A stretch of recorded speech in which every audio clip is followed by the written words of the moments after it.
in the lineage that Luke has. So don't get confused on that. We're talking about the OG Judah, they would say, the first one, but second in Luke's account, the way he writes it. So there are two Judahs, but of course there's different people. Judah was one of the sons of Jacob / Israel. Of course, this is from which would come the descendants for the tribe of Judah. Every single one of Jacob's descendants had a tribe, basically all named after their sons, with the exception of Joseph. There is no tribe of Joseph. You haven't said the two half tribes of Ephraim and Manasseh. So, but basically all of his sons became tribes of the nation. So we have Judah first mentioned in Genesis chapter 29, verse 35. When he is born, he is the fourth son born to Jacob. He's also the fourth son of Leah. Remember, he had basically 4 wives that bore him his 12 sons and 1 daughter. He would be the fourth son of Leah, but also the fourth to Jacob as well. Now, I know before we get into Judah too much, we've kind of touched on Judah a little bit as we talked about Jacob. It's kind of hard to overlook how their relationship was in comparison to his older brothers. So if some of this sounds like a review, good, that means you paid attention. But also I do want to kind of go deeper onto some of these things. Though Judah was the fourth born son of Jacob, he seemed to be held in higher regard in his father's eyes, at least, more so than his older 3 brothers, Reuben, Simeon, and Levi. And we kind of talked about a little bit why this was, what they had done. We know in Genesis 35, verse 22, it talks about how Reuben slept with his father's concubine Bilhah, and Jacob had heard about it. In fact, Jacob even later comments on this act in Genesis 49, verse 4, when he's giving out his blessings to his son, to his various sons. And to Reuben, he says, you did this thing, you're not going to be as great as you should be, basically. That's the summation of his blessing, which is maybe not the best blessing in the world. We'll probably talk about Genesis 49 a bit later, because we really want to talk about Judah's blessing especially. But so Reuben doesn't really have great relationship with his father after that point, as far as we can tell. And then, of course, we have Simeon and Levi, who had kind of taken matters into their own hands concerning Dinah and slew all the men of Shechem in Genesis 34. And again, this is something Jacob speaks to, right after. He's like, what have you done? You've put us in a really bad situation here. All the people around us are going to be hostile toward us. And he also speaks of it again when he's giving his blessings to Simeon and Levi. He mentions, he refers to this act in Genesis 49, verses 5 through 7, how they committed these acts of violence, very, very hasty violence. And so he doesn't really have a great relationship after that with them either. So kind of Judah would be the next one. And we're going to see Judah kind of comes up more than a fourth-born son typically would. We would call this, he's punching above his weight as far as his mentions, as interactions, as we see in Scripture. So it's a little bit odd as far as that goes. Typically, it's the firstborn son is going to be taking the lead on things, but over and over we're going to see Judah really kind of taking things, taking control of the situation on behalf of his brothers. So just kind of an interesting thing we'll talk about. But before we get into that, I do want to talk about how Judah, even though he seems to have a better relationship with his father, was not a perfect man by any means. And this is most obvious in Genesis chapter 38, which, again, for the sake of time, we will not read all the way through, but I'll try to do a summation of it. Genesis 38, before we kind of talk about it itself, it's sort of a weird chapter to run into. So you're going through, let's say you're just doing a read through the book of Genesis. You get to 37, it's talking about Joseph and his dreams and his richly ornamented robe and how he gets sold into slavery, goes into Egypt. And then we get to 38 and it just starts talking about Judah. And then chapter 39 goes back to Joseph and continues the story of Joseph. So it feels sort of out of place that we get this random story here in the middle of Joseph's story that's not about Joseph at all. He's not mentioned. He's not talked about. This is about Judah very specifically. So it's odd in that regard, and it's sometimes uncomfortable because of the subject matter that is talked about here. We're going to talk about it. But it also serves really some important purposes here. And we could say that, well, yeah, of course it does because it's in the Bible. It wouldn't be here just randomly or for no reason. God had this record put here for a reason. But let's talk about it. First, it shows that by this time, when we get to chapter 38, Judah is not a child. And we kind of think of this in childish ways when we're talking about chapter 37 and all of Joseph's brothers gang up on him, and they throw him in a cistern, they're plotting to kill him. Instead, they sell him into slavery. And this seems like a childish thing to do. It's sibling rivalry that they haven't grown out of yet. But when you get to 38, you realize that no, Judah's an adult here. He's not a child. It's not teenage angst, if you will. Now, we don't know how much time passes between 37 and 38, but in my mind, probably not that much. And remember, Judah is the fourth born son. He's got 3 older brothers, and if Judah is an adult by this time, they are more so. So when you think about this, this is not kids being kids doing dumb stuff. This is adults making very serious decisions that are very poor decisions. Now, God is going to work with these matters. He's going to make his will come through.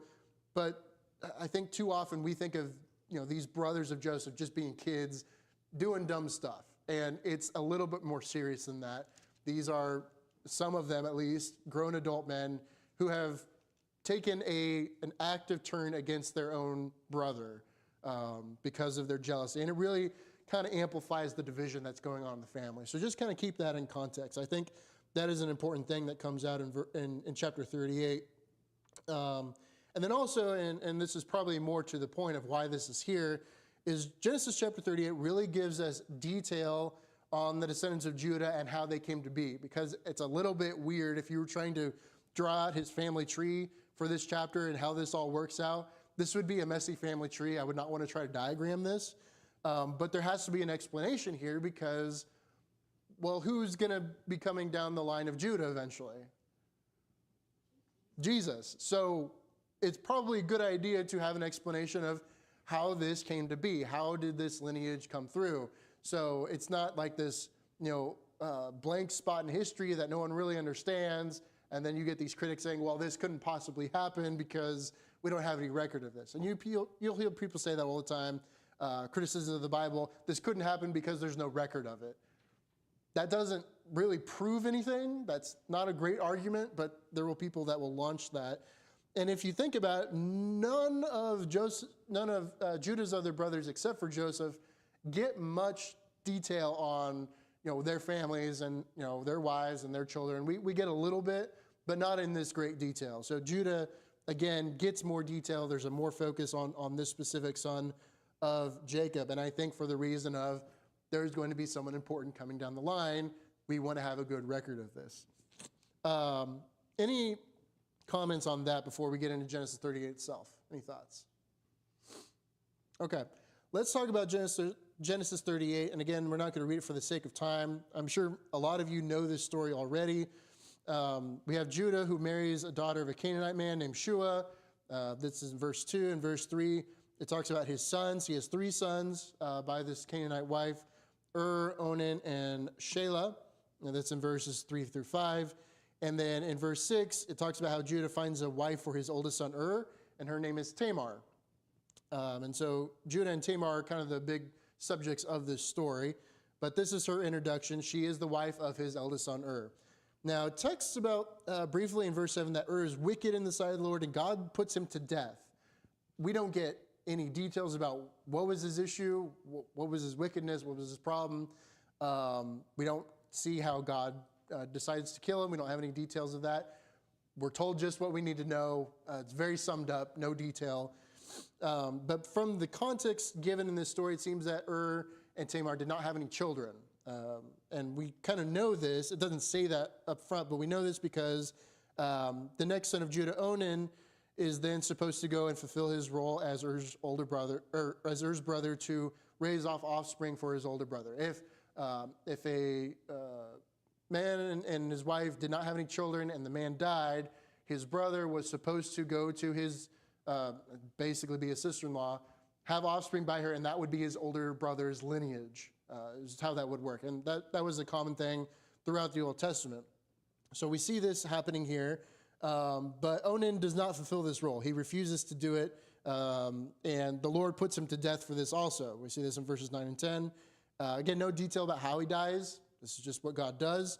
So then Judah decides to, in verse 11, sends Tamar back to her father's house to live as a widow until Shelah grows older, presumably to fill the role that Onan was supposed to fill for on behalf of his brother Ur. But it also seems in this verse that Judah has sort of a secondary reason for this. He's afraid that Shelah will also die. So maybe this is more of an excuse to send her away, get her out of the picture. Maybe he's going to think that this is going to be a clean break. I'll get her back to her father's house. This won't be a problem for us anymore. We'll move on from hither, basically. But that's not what he tells her at that point. Now, when we get to 12, verse 12, it talks about a long time later. Now, it doesn't tell us how long exactly, but we'll get a feel for how long that is based off some of the context.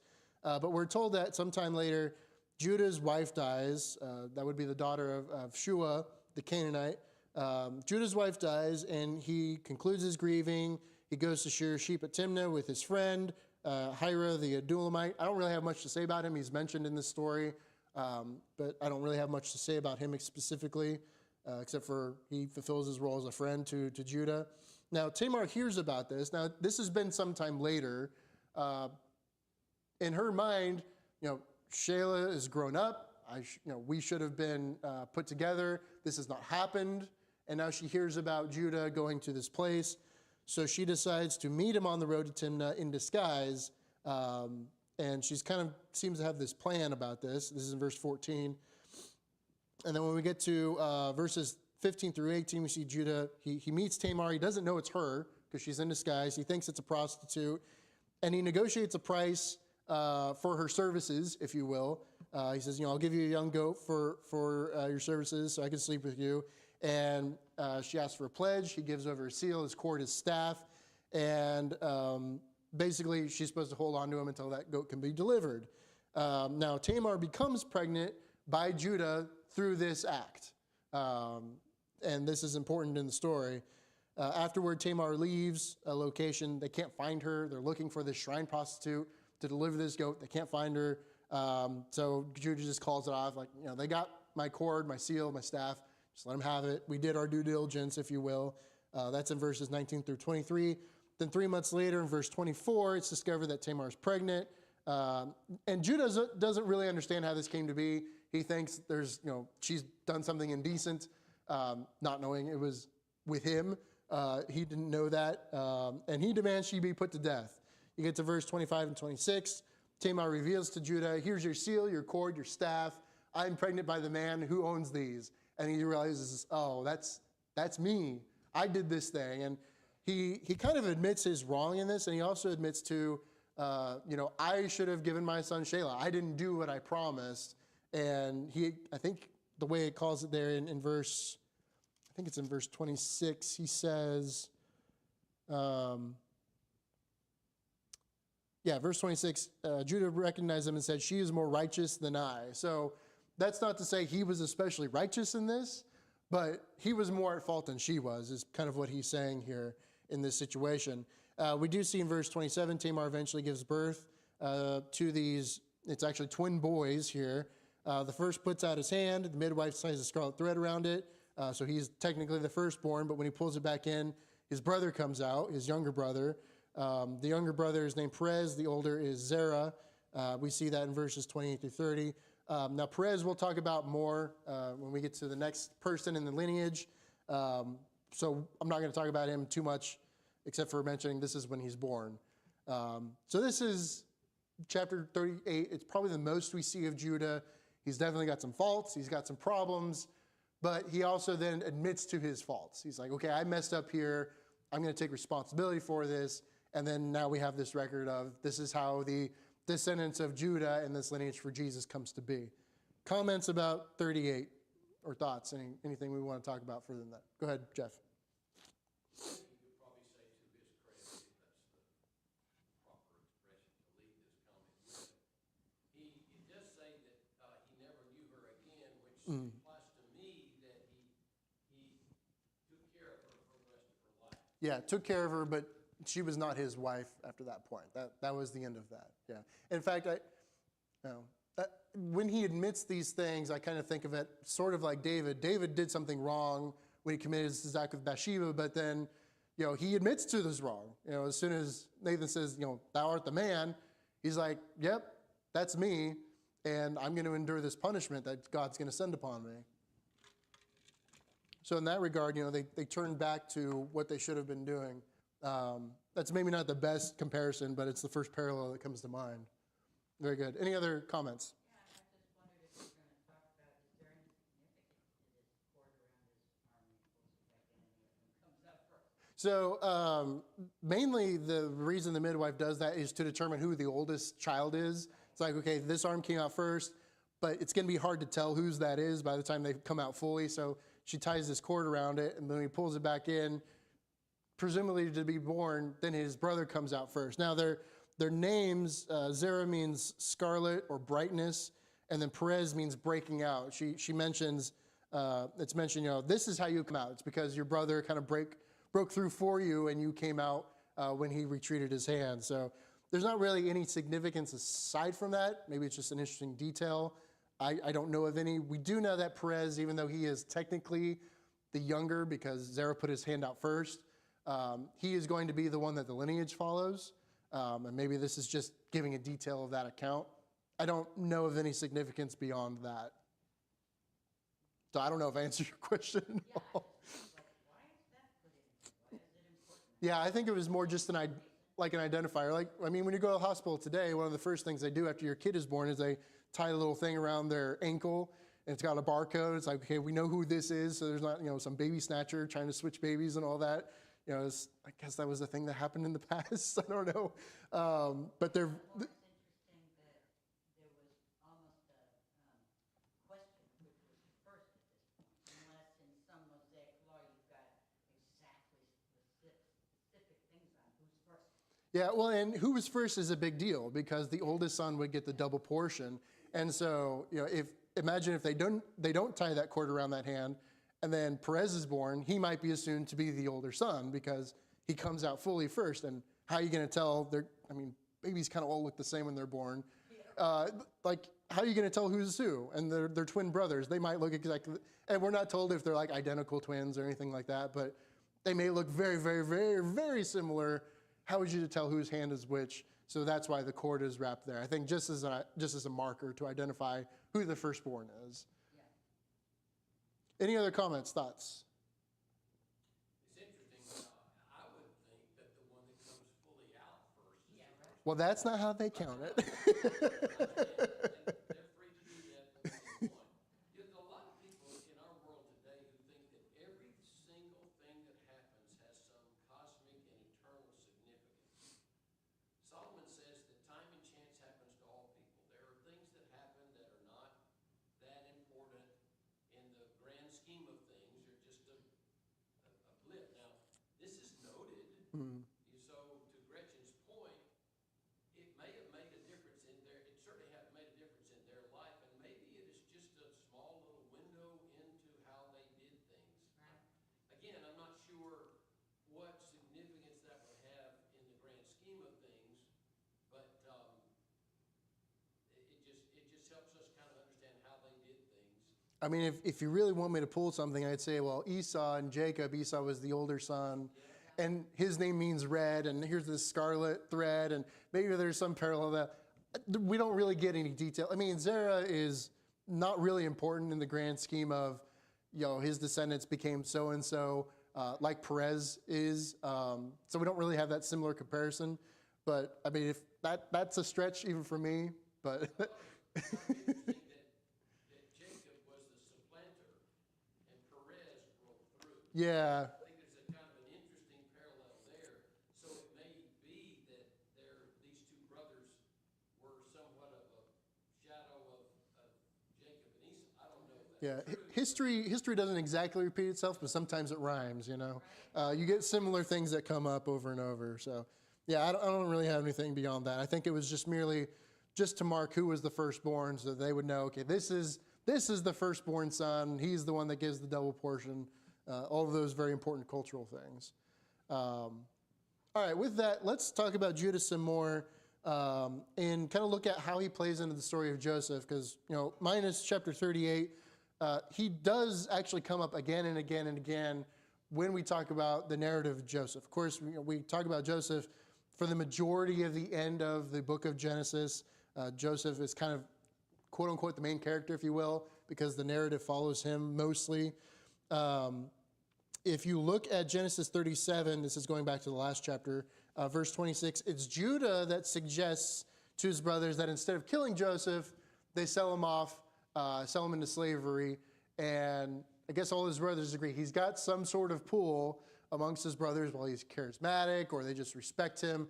We're not told exactly how he convinces all of them, minus Reuben. Apparently Reuben wasn't around when this happened. But he convinces and Benjamin was probably not around when this happened either. He's not mentioned either.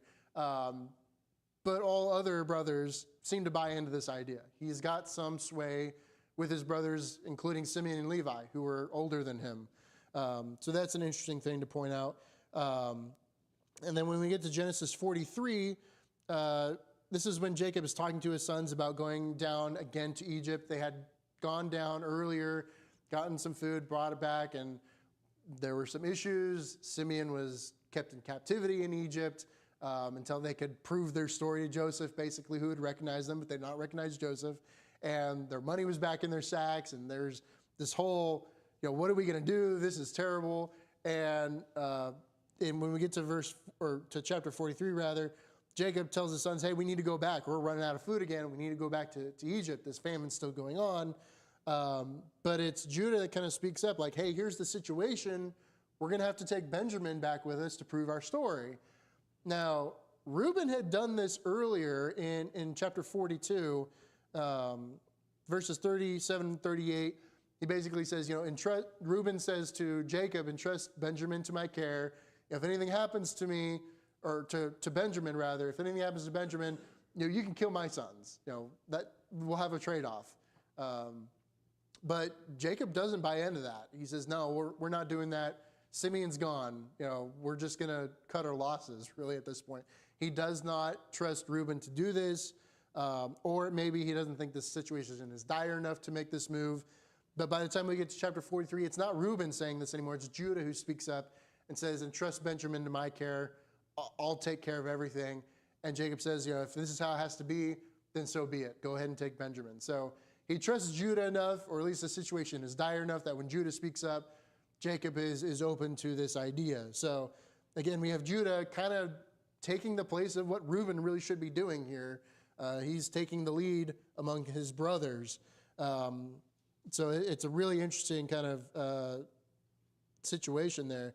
Later, when we get to Genesis chapter 44, again, we're not going to read it for the sake of time, but if you go through Genesis 44, it's always Judah that is speaking on behalf of his brothers. Judah is the one speaking to Joseph directly. Judah is the one, begging Joseph for, a word, say like, hey, we want to prove our innocence here. He's the one speaking, not Reuben, even though it seems that Reuben's with them. It's Judah who is the one who is talking, not Reuben, not Simeon, not Levi. It's Judah. Very, very interesting that Judah is the one, again, taking lead here. So maybe he does have some charisma. That there may be something to that. So he speaks to Joseph on their behalf. And then, after they're reunited, they learn who Joseph really is. They understand what has happened. And they're all going to go down to Egypt. When you get to Genesis chapter 46, verse 28, it's Judah that is sent ahead to go and get directions for Goshen, the area in which they are all going to settle in Egypt. So Judah is given this extra special task, going ahead, figure out where we're going, make all the arrangements for us. Judah is given that job. Again, not Reuben, not Simeon, not Levi, Judah. Again, the fourth-born son is basically doing the job of the firstborn son. He is taking charge here in leading the family when Jacob is either not around or he's the one that Jacob goes to do these tasks. So very interesting thing that Judah is doing. The last thing I want to talk about is his blessing in chapter 49, but before we get to that, any comments, any thoughts about these references to Judah and how he acts in regard to this situation with Joseph? Arnold, go ahead. So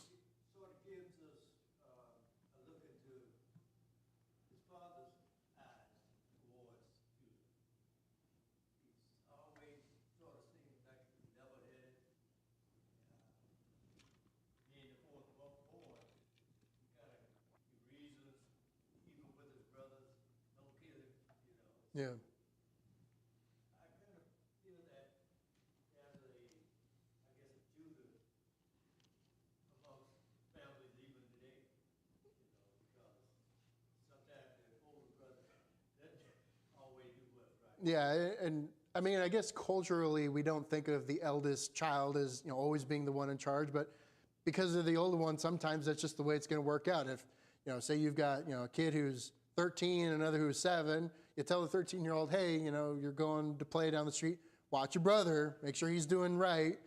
That's just kind of the natural thing that we do. But yeah, as you're pointing out, Judah is he's pushing his station up. He's kind of taking charge. He's taking responsibility. Yeah, it's really interesting. It's not the usual thing, especially at this time in this culture. Yeah, absolutely. Any other thoughts? Go ahead, Jeff. It's amazing, this is another lesson that you never know what your future might hold. Mm. You may be the fourth born, and when you're a child, you don't think you'll ever be noticed or amount to anything or do anything significant. And you just don't know what the circumstances are going to be, so you have to prepare yourself. You have to prepare yourself for greatness, because what a sad thing if your moment comes and you just haven't prepared yourself. You're not ready. You can't fulfill the task that is needed at the time. The reason Jacob could put this on Judah is he had a degree of confidence that Judah could handle it, being the firstborn, and are having this responsibility. And so we just need to prepare ourselves, grow and develop ourselves and our talents and our understanding and our knowledge as much as we can, and then just be patient and see what opportunities. I'll guarantee you, if you prepare yourself for great things, you'll have opportunity to do some great things.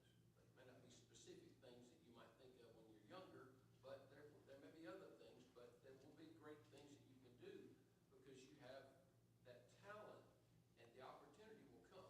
Yeah, two things I guess we can pull from that. I mean, in history we can see, especially we think of medieval Europe, the oldest son was going to be the next king, and then any other younger brothers he had were backups, just in case he died, kind of thing. And you got treated like a backup. You were not really important unless your older brother died, and then either you learned quick or you fell on your face because you were not the one that they were looking to lead the nation or the kingdom.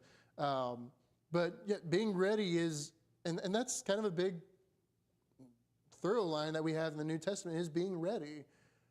Peter, forgetting now who says it, and blanking on the verse, but be ready for the hope that is within you. Speak about the hope that's within you. Somebody can look up that verse for me. I'm blanking on where it's at. But oftentimes we get into situations that we didn't plan to be in, but if we're prepared to speak to those things, it's not going to matter. Sometimes, especially in a lot of churches, they get dependent on certain individuals to take care of things. There's someone who needs help. I need to go find so-and-so to take care of it. Or there's someone who wants to learn about Jesus. I need to go find so-and-so to do it. Those people are not always there. That situation may be there and then gone if it's not taken care of right away. So I always warn against depending on, so-and-so in the church can handle this and will teach the people about this. We should all have that knowledge. We should all be striving for that. We should all be growing ourselves because that's how Christianity spread. It wasn't because Paul went all over the place and established these churches. He did, but there's other people in the background that were doing that work too. And sometimes we get glimpses of that in the New Testament where Paul goes somewhere and there's already people there who know something about Jesus. Somebody had already gotten there and had taught the populace a little bit or had made themselves known. Philip comes up in a few times in different places. Apollos comes up in different places doing different things. Paul will mention people moving around, spreading the word, talks about Timothy, talks about other people who were not, they didn't hold an office. They were not necessarily an elder or deacon or an evangelist of any kind, but because of who they were and where they went, they spread the word wherever they were.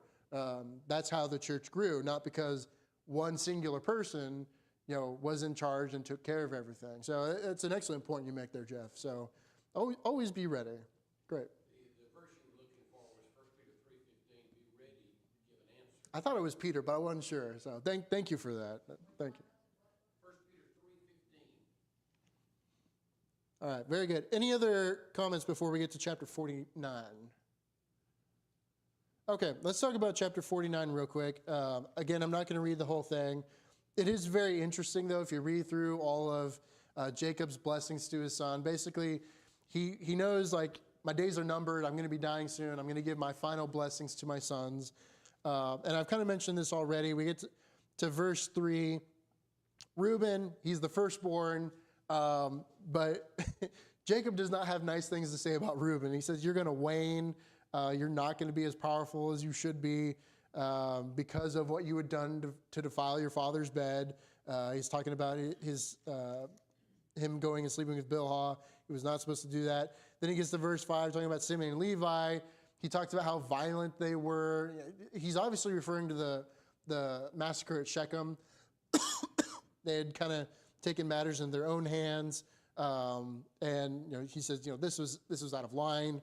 And then he gets to verse 8 and he starts talking about Judah. And things sound really good for Judah all of a sudden. So again, this kind of seals the deal on how Jacob's relationships were with his sons. He did not really have good relationships with Reuben, Simeon, and Levi because of the things that they had done. He doesn't seem to really trust them anymore, especially Reuben after that point. And then we get to Judah here. And I want to actually have someone read this section for us because I think it's super important to read this word for word. Someone read for us Genesis 49, verses 8 through 12, please. 8 through 12. Judah, your brothers will praise you. Your hand will be on the neck of your enemies. Your father's sons will bow down to you. You are a lion's cub, O Judah. You return to the prey, my son, like a lion crouches and lies down, like a lioness who dares to rouse. The scepter will not depart from Judah, nor the ruler's staff from between his feet, until he comes to whom it belongs, and the obedience of the nations is his. He will tether his donkey to a vine, his colt to the choicest branch. He will wash his garments in wine, his robes in the blood of grapes. His eyes will be darker than wine, his teeth whiter than milk. Okay. So if this doesn't sound like prophecy to you, you should probably reread this and think about it more as prophecy rather than just a simple blessing here, because there's no way that Jacob would necessarily fully understand all of these things, but these things come to be and in really fantastic ways. So again, we read through this, and Jacob is praising Judah, and he's prophesying this greatness that's going to come through Judah's lineage. Now, we kind of talked about this already. Judah sort of already has the lead on his brothers here by this point. We've talked about these moments where he's kind of taken the lead as the role of the firstborn, even though he is not the firstborn. He's obviously kind of taken that position here. And Jacob is saying, your father's sons are going to bow down to you. You are going to be someone great. He does not say this about the three older brothers, kind of the exact opposite almost. And he uses very, what I would call great royal symbols mentioned in these. Again, them bowing to him, Judah being like a lion, having a scepter, all these things we associate with royalty. And of course, we go down in the lineage, and we'll talk about when we get there. What great king comes from the tribe of Judah? David is the one I'm looking for there. I'm talking about a physical kingship here. We'll talk about Jesus in a second, but David is of the tribe of Judah. Now, he was not the first king of Israel. Who was the first king? Saul, and Saul was of the tribe of Benjamin. But his dynasty does not last. When you get to David, David's on the throne after Saul, and his descendants stay on the throne. Even after the division, he has someone in his lineage on the throne in Judah, in Jerusalem, until the captivity of Babylon, all the way to the end. So there is this long dynasty from David until the captivity on the throne of Jerusalem. Obviously, there's your king right there, right? There's your physical king, actual royalty that is going to come from Judah. Now, that is, of course, a physical kingdom. And actually, before we get to talking about Jesus a little bit, if you want to go to 1 Kings, we won't read it, but I'll mention it. You can write it down in your notes. 1 Kings chapter 10, verses 18 through 20. This is where we get a short description of the throne that Solomon builds for himself. Of course, Solomon had all this great wealth and everything. So it talks about the great, costly materials that his throne is made of. Again, this is 1 Kings chapter 10, verses 18 through 20. But if you look through that, one of the things that comes up in the decorations of his throne is that it's decorated with lions, multiple lions. I think it talks about 12 of them, and I think there's one on each arm of the throne. It's covered in lions. And of course, here, Jacob is calling Judah one like a lion. Now, does Solomon go back and read this part of Genesis like, oh, this is how I want to design this throne? Or is this just happenstance? Clearly, there's not total coincidence here. He's actually putting physical lions on his throne, and he's a descendant of Judah. I just think that's interesting. But going back to these words that Jacob is saying to Judah, there is obviously an eternal rule that is being talked about here. When we get to verse 10 especially, he says, the scepter will not depart from Judah, nor the ruler's staff from between his feet, until he comes to whom it belongs, and the obedience of the nations is his. That last part especially, until he comes to whom it belongs, and the obedience of the nations is his. Now that is not anybody physically who ruled in Jerusalem. There was never anyone who subdued every single nation. I mean, David did a lot of conquests. The neighboring nations did submit to them, but it was never the great empire like Babylon, Assyria, Egypt, or any of the later ones, the Greeks, Persians, Romans. It was not an all-conquering nation or worldwide rule that is being described here. The obedience of every nation, that doesn't fit Judah as far as his physical descendants, his physical kings. But this is talking about an eternal rule. This is talking about Jesus. And if you put Jesus in there, the scepter will not depart from Judah, nor the ruler's staff but between his feet, until Jesus comes to whom it belongs, and the obedience of the nations is Jesus. To Jesus. Is that not the church? A whole worldwide nation, kingdom to Jesus, one that's eternal. And we can look through, we don't have time to look at all of them, but I do want to pick out a few of them. Someone go to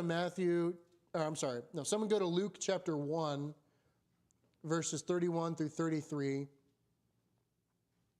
I'm trying to, because I've got like 5 of them here. I'm not sure I want to read all of them. And then someone else, well, let me see. I got to look at, I'm not sure which ones I want here. Someone go to Hebrews chapter 1, verse 8. Hebrews chapter 1, verse 8. And I want to pick one of the ones from Revelation that I picked out. That one's kind of long. Maybe Revelation. Let's see here. Yeah, Revelation chapter 11, verse 15. If a third person could go to Revelation chapter 11, verse 15. We'll read those 3, and then I'll kind of mention some others that you can look at. But whoever's got Luke chapter 1, verse 31 through 33, read that for us, please. And behold, you will conceive in your womb and bring forth a son. You shall call his name Jesus. He will be great and will be called the Son of the Highest. And the Lord God will give him the throne of his father David. And he will reign over the house of Jacob forever, and his kingdom there will be no end. Okay, so of course this is Gabriel speaking to Mary, talking about the birth of Jesus. You're going to give birth to this Jesus. He is going to be on the throne of his father David. He's going to reign over the house of Jacob. His kingdom will never end. We're talking again about eternal kingdom here. Not a physical one. Jesus never sat on a physical throne here on the earth. We're talking about the church. We're talking about an eternal kingdom. The next one I said, Hebrews chapter 1, verse 8. Whoever is there, please. But to the Son he said, your throne, O God, is forever and ever. A scepter of righteousness is the scepter of your kingdom. So again, we have this throne, the scepter, eternity. This is when Jesus is being described as superior to angels. Again, angels have all this power. They do these great things on behalf of God. But God never said this to any of the angels, but he says it to Jesus. He says it to his son. Very good. And the last one, Revelation 11, chapter 15, please. Verse 15. Yes, please. Then the seventh angel sounded. There were loud voices in heaven saying, the kingdoms of this earth have become the kingdom of our Lord and of his Christ, and he shall reign forever and ever. Okay, so we have the kingdom of the world have become the kingdom of our Lord in Christ. He's going to reign forever and ever. So when Jacob is telling his son Judah, the one to whom it belongs, all the nations are going to be obedient to him. Here we have it told pretty clearly in Revelation chapter 11, verse 15, that this is what's happening. This is happening. Other ones, if you want to take notes on it, we're just out of time, but other good ones to look at is Matthew chapter 2, verses 1 through 6. John chapter 18, verses 36 and 37, I think should be in there. It's a conversation that Pilate has with Jesus when Jesus says, my kingdom is not of this world. And then Revelation chapter 5, verses 1 through 10, of course, is another great one. It's just a bit longer, so we didn't have it read this morning. But all of those, again, emphasize the eternity of Jesus' reign, of his kingdom. This seems to be what Jacob is prophesying here way back in Genesis chapter 49, talking about a descendant of Judah who is going to do these things. Jesus fits that bill. Go ahead, Jeff. In chapter 5, Jesus is called the Lion of the tribe of Judah. Mm-hmm. And then he's depicted as a slain lamb. So this is a perfect contrast of Christ, and it should be the perfect contrast of us in our lives if we are Christ-like. Within us, our faith is strong, our confidence in God, our certainty of the future, that things will come out just the way God wants. Outside, we are humble, we are meek, we may not seem like somebody that's going to go somewhere and do anything special. So that contrast is a great contrast for Christ, and something that we need to aspire to ourselves. A lion of the tribe of Judah, that's a pretty amazing. Yeah, Revelation chapter 5 is, I didn't have it read just for the sake of time, but if you read through verses 1 through 10, it gives you back this same symbology, is that a word, that we see here in Genesis chapter 49, that Jacob is saying to Judah. And then we have it basically repeated for us in Revelation chapter 5. So I know we're out of time now, but if you want to go back today and read Revelation chapter 5, at least verses 1 through 10, you're going to see that connection there right away. I mean, it's very, very clear. So any last comments, questions, thoughts about, well, anything about Judah? That's basically all I've got for him. So maybe we are going to wrap it up today. Okay, so a very interesting character. We don't really talk about Judah, the person, very much, because you got the three big patriarchs, Abraham, Isaac, Jacob, and then, then there's Judah after that, whatever, tribe of Judah. But he actually is he's a major player in his lifetime. And of course, there's constant mentions of Judah, throughout the Old Testament because the tribe of Judah and David being a descendant of Judah. And we constantly see that even in the New Testament, this calling back to, the Lion of Judah. Here's Christ. He's the one. And we get those callbacks. So I encourage you to look through those verses I mentioned if you need a refresher on that. They're great. We'll move on to the next one next week then. I don't really have many more to say about Judah as far as that goes. I think I covered everything I wanted to. So next week we'll move on to Perez, and then we'll continue on from there. So very good. Thank you very much.